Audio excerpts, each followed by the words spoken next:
केंद्र सरकार के बजट के विरोध में सीपीआई-एम के कार्यकर्ताओं ने घोसी में निकाला विरोध मार्च, लोगों को किया जागरूक। दरअसल केंद्र सरकार के बजट के विरोध में भारतीय मार्क्सवादी कम्युनिस्ट पार्टी के कार्यकर्ताओं ने घोसी बाजार में बुधवार के शाम विरोध मार्च निकाला। इस दौरान बाजार में घूम घूमकर लोगों को बजट के बारे में जागरूक किया ताकि उनके हो रहे अधिकारों के कटौती के बारे में लोग जागरूक हो सके। जो भारत सरकार के द्वारा आम बजट आया है, इस अमृत काल के बजट में गरीब लोगों को कोई अमृत नहीं मिला।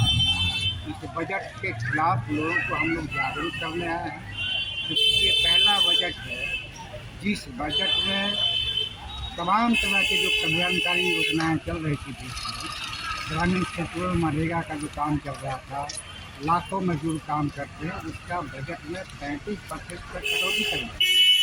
तो किसान सम्मान निधि में 6,000 रुपये प्रति वर्ष नीचे से किसान को इसका बजट में कटौती कर दिया गया। साथ ही साथ जो आंगनबाड़ी कार्यकर्ता है, जो आशा है, ममता है, जो अस्सीम बताते हैं, उनका वेतन वृद्धि, मानदेय वृद्धि के बारे में कोई चर्चा ही नहीं है। लाखों किसानों ने संघर्ष किया, 700 किसान दिल्ली बॉर्डर से शहीद हुए। इनका एकमात्र मांग है कि हमारे फसल का 1.5 गुना दाम तय किया जाए। सरकार आज तो आप लोग इसको मतलब लोग जनता को बताना चाह रहे हैं, जनता को जागरूक कर रहे हैं, गोलबंद कर रहे हैं। और 5 अप्रैल को दिल्ली में किसान मजदूरों का बड़ा रैली इन्हीं सवालों को होगा।